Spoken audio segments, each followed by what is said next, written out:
నమస్కారం ఘంటారావానికి స్వాగతం. ముందుగా ప్రధానాంశాలు. నేడు ఎన్టీఆర్ గుంటూరు పల్నాడు జిల్లాల్లో సీఎం పర్యటన. విజయవాడలో జీఎఫ్ఎస్టీ టూరిజం కాంక్లేవ్ కు హాజరు.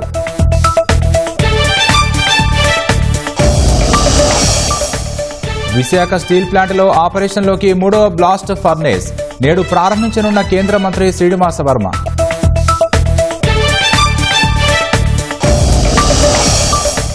ఐఐటీఎన్లను మద్యం ముచ్చులోకి లాగిన వైసీపీ. ముడుపుల వసూలు చేసే కొరియర్లు హ్యాండర్లుగా తయారీ.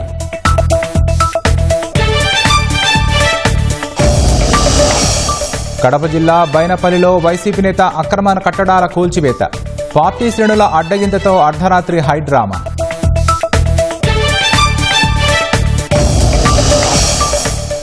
ఫోన్ నంబర్లతో మోసపూరిత కార్యకలాపాలకు అడ్డుకట్ట. సైబర్ భద్రత నిబంధనల్లో మార్పులకు టెలికాం శాఖ ప్రతిపాదన.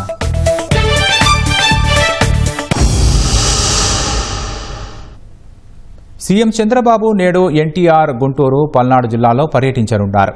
ఉదయం 10:30కు విజయవాడలోని ఒక హోటల్లో జరిగే జీఎఫ్ఎస్టీ టూరిజం కాంక్లేవ్లో ముఖ్యమంత్రి పాల్గొంటారు.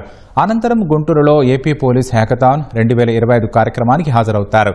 తర్వాత పల్నాడు జిల్లా ఎడ్లపాడు మండలం కొండవీడు గ్రామానికి వెళ్లి జిందాల్ వేస్ట్ టు ఎనర్జీ ప్లాంట్ను పరిశీలిస్తారు. సంస్థ నిర్వాహకులు అధికారులతో మాట్లాడతారు. అనంతరం హెలికాప్టర్లో తాడేపల్లి బయలుదేరి వెళతారు.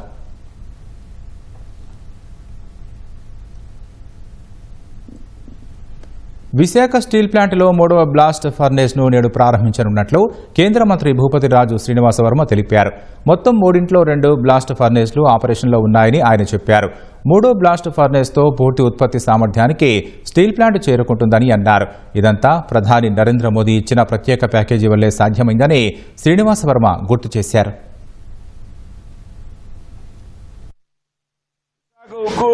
దాదాపు మూతపడిపోతుందనేటువంటి స్థాయిలో ఉండగా మరి నరేంద్ర మోడీ గారు ఇచ్చినటువంటి ప్యాకేజ్ మొట్టమొదటిగా ఒక బ్లాస్ట్ ఫర్నేస్ మాత్రమే ఆనాటికి పనిచేస్తుంది. రెండోది పనిలోకి రావడం జరిగింది. ఏదైతే ఇప్పుడు 3వ బ్లాస్ట్ ఫర్నేస్ ఉత్పత్తి ప్రారంభించడం ద్వారా ఏదైతే విశాఖ స్టీల్ ప్లాంట్ పూర్తి ఉత్పత్తి సామర్థ్యం ఏదైతే ఉందో 7.3 మిలియన్ టన్, ఆ 7 మిలియన్ టన్ యొక్క ఉత్పత్తి రాబోయేటువంటి రోజుల్లో సాధ్యమవుతుంది. తద్వారా పరిశ్రమ లాభాల్లోకి వస్తుంది అనేటువంటి విషయాన్ని సందర్భంగా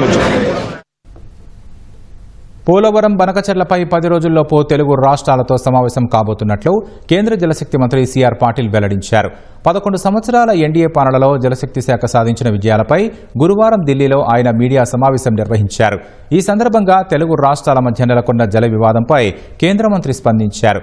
ఈ అంశంపై ఇప్పటికే 2 రాష్ట్రాలతో మాట్లాడినట్లు తెలిపిన సిఆర్ పాటిల్ కలిసి కూర్చొని మాట్లాడడానికి ఇరు రాష్ట్రాలు సంసిద్ధత వ్యక్తం చేశాయని చెప్పారు.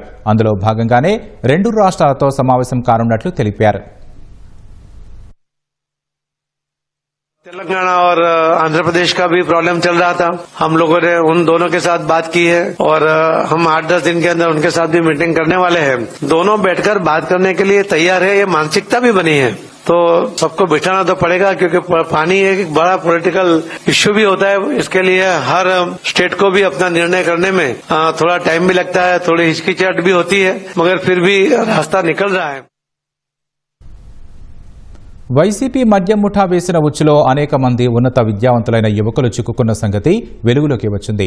ఖరగ్పూర్, మద్రాస్ వంటి ప్రతిష్టాత్మక ఐఐటీల్లో చదువుకుని పట్టభద్రులైన కొందరిని మద్యం కుంభకోణంలో కీలక పాత్రధారులుగా మార్చేసింది. సివిల్ సర్వీసెస్ పరీక్షకు సన్నద్దమైన కుర్రాన్ని ముడుపుల సొత్తుకు కాపలాదారుగా చేసింది. ప్రముఖ సంస్థల్లో ఇంజనీరింగ్ పూర్తి చేసి కెరీర్పై ఎన్నో ఆశలు పెట్టుకున్న యువతను ముడుపుల వసూలు చేసే కొరియర్లుగా, వాటిని ఒకచోట నుంచి మరో చోటకు చేర్చే హ్యాండర్లుగా తయారు చేసింది.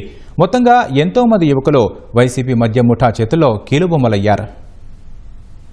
వైసీపీ హయాంలో జరిగిన మద్యం కుంభకోణంలో కొత్త కోణాలు బయటపడుతున్నాయి. అవినీతి అక్రమాల్లో తలపండిన వైసీపీ మద్యం ముఠ ఉన్నత విద్యావంతులైన యువతకు ఎరవేసింది. కొందరు తెలిసే ఈ కుంభకోణంలో భాగస్వాములయ్యారు. మరికొందరు ప్రభుత్వ ప్రాజెక్టు అనుకుని అడుగుపెట్టి క్రమంగా మద్యం అక్రమాల ఊబిలో కూరుకుపోయారు. చేతి నిండా డబ్బు వస్తుండటంతో ఈ అడ్డదారిలోనే కొందరు కొనసాగారు. కూటమి ప్రభుత్వం ఈ కుంభకోణం మూలాలు వెలికితీస్తున్న వేళ దీనిలో కీలక పాత్రధారులుగా వ్యవహరించిన వారిని విదేశాలకు పంపేశారు. మరికొందరు బిక్కుబిక్కుమంటూ గడుపుతున్నారు. ఈ కుంభకోణంలోని పాత్రధారుల్లో ఎక్కువ మంది ఐఐటీల్లో చదివిన వారు, ఇంజనీరింగ్ పట్టభద్రులేనని సిట్ గుర్తించింది. వారిలో కొంతమంది సాక్షులుగా వచ్చి తాము ఈ కుంభకోణంలో ఎలా పాత్రధారులుగా మారామో సిట్ అధికారుల ముందు చెబుతున్నారు.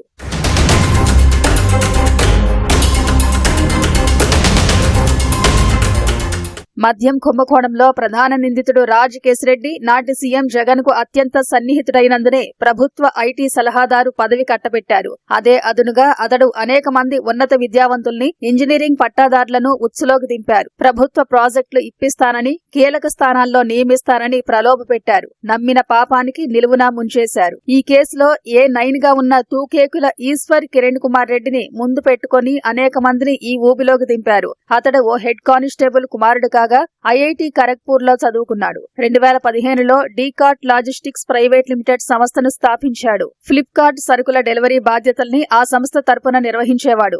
రాజ్ కేసిరెడ్డితో పరిచయమయ్యాక ఇది పెద్ద కుంభకోణం అని తెలిసిన మద్యం దందాలో కీలక పాత్రధారిగా మారాడు. డిస్టిలరీలు, మద్యం సరఫరా కంపెనీల నుంచి ముడుపుల సొమ్మును దర్యాప్తు సంస్థలకు చెక్కకుండా రాబట్టుకునేందుకు డొల్ల కంపెనీలను స్థాపించాడు. ముడుపుల సొమ్మును వీటి ద్వారా రూటింగ్ చేసేవాడు. ఈశ్వర్ కిరణ్ కుమార్ రెడ్డి కొన్నేళ్ల కిందట ఐఐటి ఖరగ్పూర్ పూర్వ విద్యార్థుల సమావేశానికి వెళ్లి గొప్పలు పోయాడు. తాను అనేక కంపెనీలను స్థాపించారని, తన వ్యాపార సంస్థలు 7 రాష్ట్రాల్లో కార్యకలాపాలు నిర్వహిస్తున్నాయంటూ చెప్పుకొన్నాడు. అదంతా నిజమేనని నమ్మించేందుకు ఆ సమావేశంలో ఐఐటి ఖరగ్పూర్ కు 10 లక్షల విరాళంగా ప్రకటించాడు. నాటి ఏపీ ప్రభుత్వ ఐటీ సలహాదారు రాజ్ కేసిరెడ్డితో అతనికి సన్నిహిత సంబంధాలున్నాయని తెలియడంతో ఏవైనా ప్రాజెక్టులుంటే చూడాలంటూ ఐఐటి పూర్వ విద్యార్థులు పలువురు కిరణ్ కుమార్ రెడ్డిని ఆశ్రయించారు. వారిలో కొందరిని కిరణ్ కుమార్ రెడ్డి ఎంపిక చేసుకుని వారికి తెలియకుండానే మద్యం కుంభకోణంలో పాత్రధారులుగా మార్చేశాడు.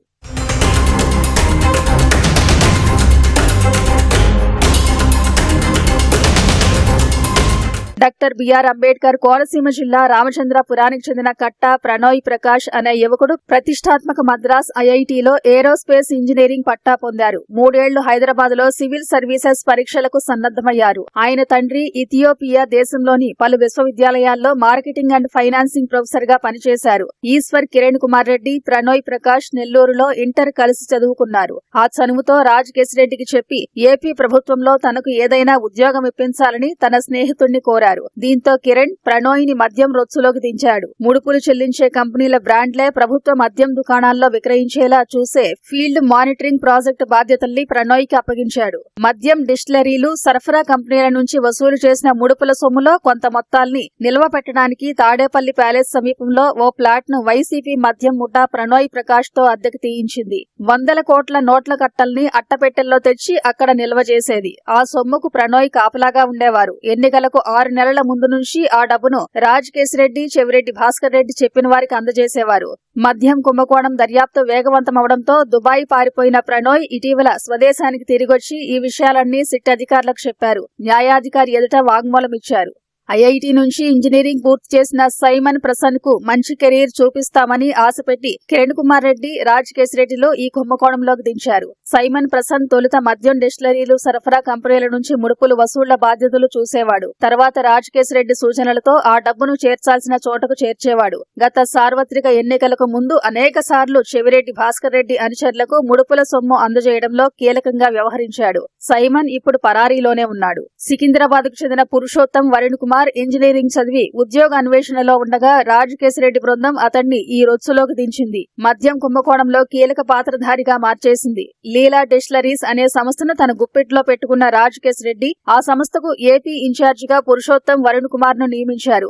ఏపీఎస్ బీసీఎల్ నుంచి ఆ సంస్థకు 459 కోట్ల రూపాయలు జమ కాగా ఆ సొమ్మంతా రకరకాల కంపెనీల ద్వారా మళ్లించారు. ఇలా ఈ కుంభకోణంలో పాత్రధారిగా మారిన వరుణ్ కుమార్ ఇప్పుడు విదేశాలకు పారిపోయాడు. కడప జిల్లా బద్వేలు మండలం బైనపల్లి చెరువు తొట్టులో వైసీపీ నాయకుడు శ్రీకాంత్ రెడ్డి అక్రమ ఇంటి నిర్మాణ కూల్చివేత హైడ్రామా మధ్య సాగింది. బైనపల్లి చెరువు తొట్టులో వైసీపీ నాయకుడు శ్రీకాంత్ రెడ్డి అక్రమంగా ఇంటిని నిర్మించినట్లు ఫిర్యాదులు అందాయి. దీంతో నీటిపారుదల శాఖ ఇన్ఛార్జ్ డిఈ వేణుగోపాల్ రెడ్డితో పాటు రెవెన్యూ అధికారులు అక్రమ నిర్మాణాలను కూల్చివేసేందుకు పోలీసు భద్రతతో వెళ్లారు. విషయం తెలుసుకున్న శ్రీకాంత్ రెడ్డి అనుచరులు, వైసీపీ కార్యకర్తలు పెద్ద ఎత్తున అక్కడకు చేరుకున్నారు. ఇంటిని కూల్చవద్దంటూ అధికారులను, పోలీసులను అడ్డుకున్నారు. ఈ క్రమంలో చాలాసేపు తీవ్ర వాగ్వాదం జరిగింది. గురువారం సాయంత్రం 4 గంటల నుంచి రాత్రి పొద్దుపోయే వరకు ఈ వ్యవహారం సాగింది. ఎమ్మెల్సీ బీసీ గోవిందరెడ్డి గురువారం రాత్రి పార్టీ శ్రేణులతో కలిసి ఘటనా స్థలానికి రావడంతో అధికారులు అక్కడి నుంచి వెళ్లిపోయారు.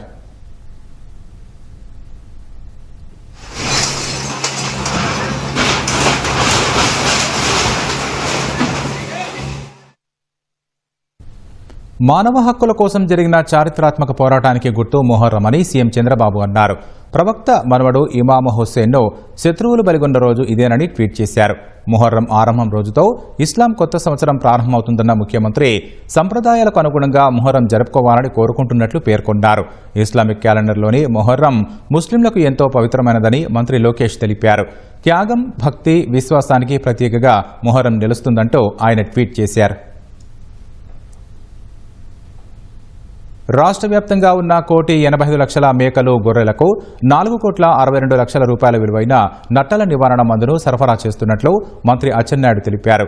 శ్రీకాకుళం జిల్లా కోటబొమ్మాడిలో నట్టల నివారణ మందు పంపిణీ కార్యక్రమాన్ని గురువారం మంత్రి ప్రారంభించారు. గతంలో ఏడాదిలో 2 సార్లు ఈ కార్యక్రమాన్ని చేపట్టగా ఇకపై ప్రతి 3 నెలలకోసారి నిర్వహించేందుకు చర్యలు చేపట్టామని మంత్రి చెప్పారు. వైసీపీ హయాంలో పశువులు మృతి చెందితే సాయం అందించకపోవడమే కాకుండా కనీసం బీమా కూడా కల్పించలేదని మంత్రి అచ్చెన్నాయుడు విమర్శించారు. కూటమి ప్రభుత్వం వచ్చాక పశువులు కోల్పోయిన వారికి 103 కోట్ల రూపాయలు అందించామన్నారు. పశువులకు బీమా కూడా కల్పిస్తున్నామని వెల్లడించారు. ఏమైనా ఆవులు గాని, గేదెలు గాని, దూడలు గాని చచ్చిపోతే ఇన్సూరెన్స్ చేయలేదు, ప్రభుత్వం నుంచి కూడా సాయం చేయలేదు. నేను వచ్చి ఒకేసారి అప్పటి వరకు ఏవైతే గేదెలు గాని, ఆవులు గాని చచ్చిపోయాయో 103 కోట్ల రూపాయలు ఒకేసారి రిలీజ్ చేశాను. ప్రభుత్వానికి బడ్డనే. అదే మనం ఇన్సూరెన్స్ చేయించగలిగితే మనకింత బడ్డన్ ఉండదు. అందుకే ఈ సంవత్సరం ఇన్సూరెన్స్ గొర్రెలకు గాని, మేకలకు గాని ఇన్సూరెన్స్ చేయిస్తున్నాం. పశువులకు కూడా ఇన్సూరెన్స్ చేయించి ఎక్కడైనా సరే ఒక మేక, ఆవు ఏది చనిపోయినా ఇమీడియట్ గా ఆర్థిక సహాయం అందించడానికి కూడా అన్ని ఏర్పాట్లు చేస్తున్నాం. విజయవాడ గుంటూరు మార్గంలో 3వ రైల్వే లైన్ నిర్మాణానికి త్వరలోనే కేంద్రం నుంచి ఆమోదం లభించే అవకాశాలున్నట్టు తెలుస్తోంది. కృష్ణా కెనాల్ గుంటూరు మధ్య 3వ లైన్ ఏర్పాటుకు ఇటీవల సర్వే పూర్తయింది. దీనికి తుది సర్వే పూర్తి చేసి సమగ్ర ప్రాజెక్టు నివేదికను దక్షిణ మధ్య రైల్వేకు పంపారు. అక్కడ పరిశీలన అనంతరం రైల్వే బోర్డు ఆమోదం కోసం పంపారు. ఈ ప్రాజెక్టు మొత్తం ఖర్చు 1,200 కోట్లు అవుతుందని అంచనా. 3వ లైన్ నిర్మాణానికి సర్వే నివేదిక అనుకూలంగా ఉన్నట్లు తెలిసింది. నవ్యాంధ్ర రాజధానిలో కీలకమైన కృష్ణా కెనాల్ గుంటూరు మధ్య ప్రస్తుతం 2 లైన్లు మాత్రమే ఉన్నాయి. ఈ మార్గంలో రోజుకు సుమారు 100 రైళ్ల రాకపోకలు సాగిస్తున్నందున అత్యంత రద్దీగా మారింది. ఇది ప్రధాన లైన్ కూడా కావడంతో గూడ్స్ రైళ్లు వెడుతున్నాయి. దీంతో రద్దీ ఎక్కువైంది. 3వ లైన్ నిర్మాణం పూర్తయితే విజయవాడ, గుంటూరు మధ్య వేగవంతమైన ప్రయాణం అందుబాటులోకి రానుంది. అమరావతి రాజధాని పరిధిలో జంట నగరాలకు రైళ్ల కనెక్టివిటీ పెరుగుతుంది. ప్రయాణికుల అవసరాలకు అనుగుణంగా రైళ్ల సంఖ్యను పెంచే అవకాశం ఉంటుంది.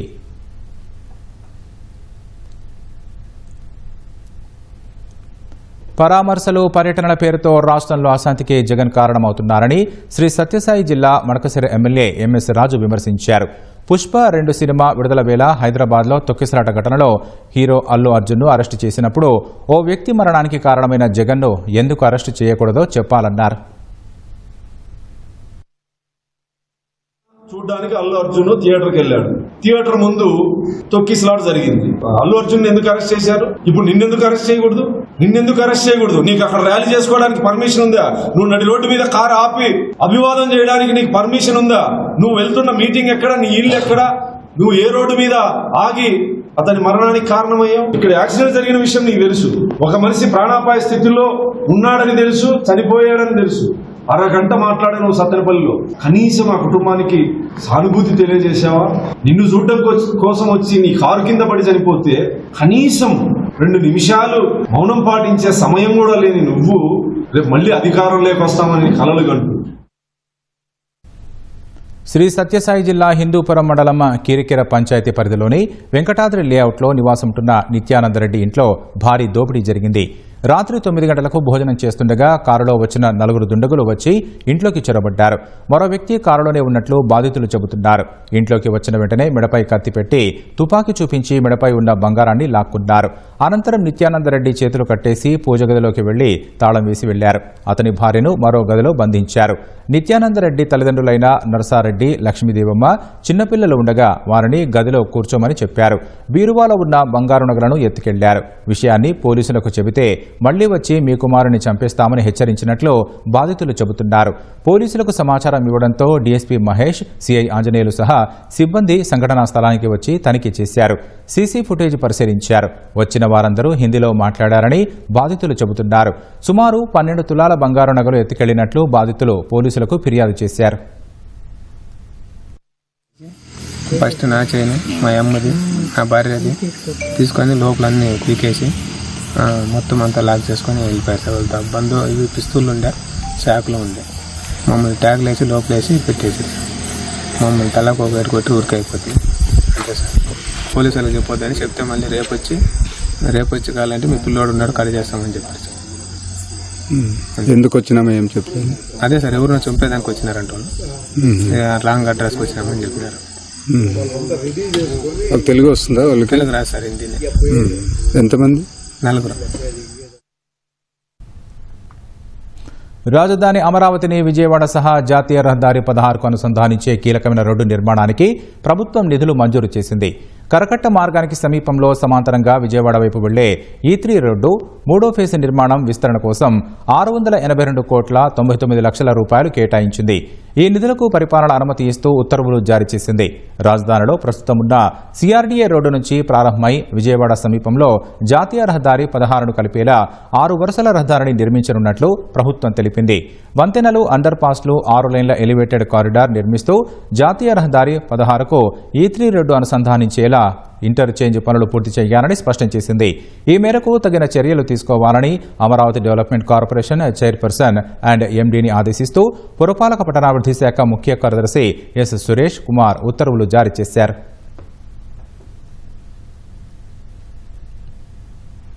మొబైల్ ఫోన్ నంబర్లను ఉపయోగించి చేస్తున్న మోసపూరిత కార్యకలాపాలను అరికట్టడానికి టెలికాం శాఖ సైబర్ భద్రతా నిబంధనల్లో మార్పులకు ప్రతిపాదించింది. జూన్ 24న ప్రచురించిన ముసాయిదాలో ఫోన్ నంబర్ ధృవీకరణకు కొత్త ప్లాట్ఫామ్ ఏర్పాటుకు ప్రతిపాదించింది. యూపీఐ లావాదేవీల కోసం ఫోన్ నంబర్ ద్వారా కస్టమర్లను బ్యాంకులు ఎలా గుర్తిస్తున్నాయో అలాగే ఫోన్ నంబర్ ధృవీకరణకు సంస్థలను అనుమతిస్తారు. కొత్త వ్యవస్థలో ఎంఎన్వి ప్లాట్ఫామ్ ఉంటుంది. ఈ ప్లాట్ఫామ్ అధికృత సంస్థలు లేదా లైసెన్స్దారులు ఒక సంస్థ లేదా వ్యక్తులు ఉపయోగించిన మొబైల్ నంబర్ అధికృత సంస్థ డేటాబేస్లో ఉందో లేదో తనిఖీ చేయడానికి వీలు కల్పిస్తుంది. తద్వారా మోసపూరిత లావాదేవీల్లో పాల్గొనే నంబర్లను గుర్తించడానికి వీలు కలుగుతుంది. కొత్త సైబర్ భద్రతా నియమాల ప్రకారం ఫోన్ నంబర్ల ద్వారా కస్టమర్లు వారి లావాదేవీలను గుర్తించే సంస్థలను telecommunication identifier user entity TIUE పిలుస్తారు. కాంగ్రా జిల్లాలో హైడ్రో ప్రాజెక్టు వద్ద సంభవించిన ఆకస్మిక వరదల్లో మృతుల సంఖ్య 5కు పెరిగింది. మరో 3 మృతదేహాలను వెలికితీసిన సహాయ బృందాలు గల్లంతైన మరో 6 కోసం గాలింపు కొనసాగిస్తున్నాయి. కుండపోత వర్షాల కారణంగా బుధవారం కాంగ్రా, కులు జిల్లాల్లో ఆకస్మిక వరదలు పోటెత్తాయి. కులులోని రెహలా, బిహల్లో వరదల్లో 3 గల్లంతు కాగా వారి కోసం గాలింపు కొనసాగుతోంది. కాంగ్రా జిల్లా ఖనరియా గ్రామంలోని మనుని ఖాడ్ కాలువలో నీటి మట్టం పెరిగింది. ఇందిరా ప్రియదర్శిని జల విద్యుత్ ప్రాజెక్టు స్థలం సమీపంలోని తాత్కాలిక కార్మిక కాలనీలో దాదాపు 15 నుంచి 20 మంది కార్మికులు వరదల్లో కొట్టుకుపోయారు. గల్లంతైన వారిలో కొంతమందిని రక్షించినప్పటికీ ఎంతమందిని రక్షించారో అధికారులు ఖచ్చితంగా చెప్పలేదు. త్వరలో భారత్తో అతిపెద్ద వాణిజ్య ఒప్పందం జరగనుందని అమెరికా అధ్యక్షుడు డొనాల్డ్ ట్రంప్ సంకేతాలిచ్చారు. శ్వేత సౌధంలో బిగ్ బ్యూటిఫుల్ బిల్పై జరిగిన కార్యక్రమంలో భారత్తో వాణిజ్యం ఒప్పందం చేసుకోనున్నట్లు ప్రకటించారు. కొన్ని వారాల క్రితం ఇరు దేశాల ప్రతినిధులు 4 రోజుల పాటు రహస్య చర్చలు జరిపారు. ప్రతి ఒక్కరూ ఒప్పందం చేసుకోవాలని, అందులో భాగం కావాలని కోరుకుంటున్నట్లు ట్రంప్ తెలిపారు. నిన్ననే చైనాతో ఒప్పందం జరిగిందని, త్వరలో కొన్ని పెద్ద ఒప్పందాలు చేసుకోనున్నామని చెప్పారు. భారత్తో చాలా పెద్ద ఒప్పందం జరగనుందని ట్రంప్ తెలిపారు. బీజింగ్తో జరిగిన ఒప్పందానికి సంబంధించిన వివరాలు వెల్లడించలేదు. అయితే అన్ని దేశాలతో వాణిజ్య ఒప్పందాలు చేసుకునే ఉద్దేశం లేదని ట్రంప్ స్పష్టం చేశారు. ఏప్రిల్లో పలు దేశాలపై టారిఫ్ల మోత మోగించిన అమెరికా చర్చలు జరిపేందుకు వీలుగా కొన్ని రోజుల పాటు వాటి అమలును వాయిదా వేసింది. ఢాకా, బీజింగ్, ఇస్లామాబాద్ కూటమిగా ఏర్పడనున్నాయనే కథనాలను బంగ్లాదేశ్ తోసిపుచ్చింది. ఇటీవల 3 దేశాల మధ్య జరిగిన సమావేశం అధికార స్థాయిలో జరిగిందని, రాజకీయపరమైంది కాదని స్పష్టం చేసింది. చైనాలో ఇటీవల 2 ప్రాంతీయ సదస్సులు జరిగాయి. కున్మింగ్లో జూన్ 19న చైనా, పాక్, బంగ్లాదేశాల ప్రతినిధుల త్రైపాక్షిక సమావేశం ఏర్పాటు చేసుకున్నారు. దీంతో ఈ 3 దేశాలు కొత్త కూటమి ఏర్పాటు చేస్తున్నాయనే ఊహాగానాలు వెలువడ్డాయి. అధికారుల స్థాయిలోనే సమావేశం జరిగిందని, రాజకీయ స్థాయిలో కాదని బంగ్లాదేశ్ విదేశీ వ్యవహారాల సలహాదారు తౌహీద్ హుస్సేన్ చెప్పారు. భారత్ను పక్కన పెట్టే ఉద్దేశంతోనే ఆ సమావేశం జరిగిందా అన్న ప్రశ్నకు బదులిస్తూ మూడో పక్షాన్ని లక్ష్యంగా చేసుకున్నది మాత్రం కాదన్నారు. దీనిపై చైనా, పాక్లు ఇప్పటికే వేర్వేరు ప్రకటనలు చేశాయి. త్రైపాక్షిక సహకారంపైనే విస్తృత చర్చలు జరిపామని, పరస్పర విశ్వాసం, సమానత్వం, సమ్మిళిత అభివృద్ధి ఆధారంగా ముందుకు సాగాలని నిర్ణయించినట్లు పేర్కొన్నాయి. సింధు జలాల ఒప్పందాన్ని రద్దు చేసి పాకిస్తాన్ను ఇరుకున పెట్టిన భారత్ ఆయా నదులపై ప్రాజెక్టులను చేపట్టాలని నిర్ణయించింది. తాజాగా సుదీర్ఘకాలంగా నిలిచిపోయిన తుల్బుల్ ప్రాజెక్టును పట్టాలెక్కించాలని కేంద్ర ప్రభుత్వం నిర్ణయించినట్లు తెలిసింది. తద్వారా పశ్చిమ నదుల నుంచి నీటిని మరింత సద్వినియోగం చేసుకోవడానికి అవకాశం ఉంటుందని నిపుణులు చెబుతున్నారు. తుల్బుల్ ప్రాజెక్టు డీపీఆర్ ప్రస్తుతం తయారీ దశలో ఉందని, పూర్తవడానికి ఏడాది పడుతుందని కేంద్ర ప్రభుత్వంలోని అధికారులు తెలిపారు. పహల్గాం ఉగ్రదాడి తర్వాత పాకిస్తాన్ కు బుద్ది చెప్పేందుకు సింధు జలాల ఒప్పందం అమలును నిలిపివేస్తూ భారత్ నిర్ణయం తీసుకుంది. ఈ క్రమంలో పశ్చిమ నదుల నుంచి నీటిని మరింత సద్వినియోగం చేసుకునేందుకు ప్రణాళికలు రచిస్తున్న భారత్ సుదీర్ఘకాలంగా నిలిచిపోయిన తుల్బుల్ నావిగేషన్ ప్రాజెక్టు పునరుద్దరణపై దృష్టి సారించినట్లు కేంద్ర ప్రభుత్వ వర్గాలు వెల్లడించాయి. ఈ ప్రాజెక్టు డీపీఆర్ సిద్దమవుతోందని, ఏడాదిలో పూర్తయ్యే అవకాశం ఉందని పేర్కొన్నాయి. జమ్మూ కశ్మీర్లోని బందిపోరాలో జీలం నదిపై తుల్బుల్ ప్రాజెక్టును నిర్మించారని 1980లోనే నిర్ణయించారు. పాకిస్తాన్ అభ్యంతరం వ్యక్తం చేయడంతో ప్రాజెక్టు పట్టాలెక్కలేదు. తుల్బుల్ ప్రాజెక్టును పూర్తి చేయాలని ఇటీవలే జమ్మూ కశ్మీర్ సీఎం ఒమర్ అబ్దుల్లా కూడా డిమాండ్ చేశారు. ఈ ప్రాజెక్టు పూర్తయితే అనంతనాగ్, శ్రీనగర్, బారాముల్లా జిల్లాల మధ్య ఏడాది పొడవునా జల రవాణాకు అవకాశం ఉంటుంది. జల విద్యుత్ను ఉత్పత్తి చేయొచ్చు.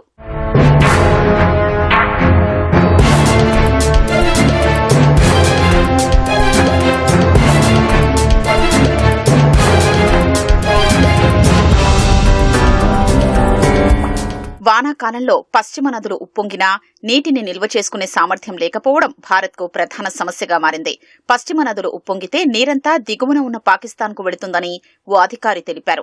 చినాబ్ నదిపైనే మోస్తరు స్థాయిలో నీటిని నిల్వ చేసుకునే అవకాశం ఉందని చెప్పారు.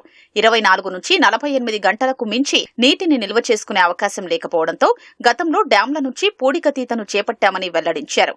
గతంలో కశ్మీర్ లోయలో కిషన్ గంగా నదిపై చేపట్టిన కిషన్ గంగా ప్రాజెక్టును పాకిస్తాన్ వ్యతిరేకించినా భారత్ పూర్తి చేసింది. జమ్మూ కశ్మీర్లోని కిస్తవాడ్ జిల్లాలో చినాబ్ నదిపై రాట్లే జల విద్యుత్ ప్రాజెక్టును త్వరగా పూర్తి చేయాలని నిశ్చయించింది. ఇదే మాదిరి సుదీర్ఘకాలంగా పెండింగ్లో ఉన్న తుల్బుల్ ప్రాజెక్టును పట్టాలెక్కించి పూర్తి చేయాలని కేంద్ర ప్రభుత్వం యోచిస్తోంది.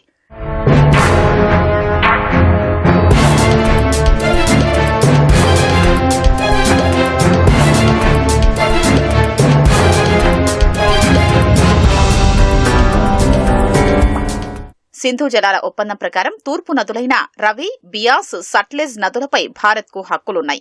పాకిస్తాన్కు పశ్చిమ నదులైన సింధు, చినాబ్, జీలం నదులపై హక్కులున్నాయి. ఈ నేపథ్యంలోనే జీలం నదిపై తుల్బుల్ ప్రాజెక్టును చేపట్టి పాక్కు బుద్ది చెప్పాలని భారత్ నిర్ణయించింది.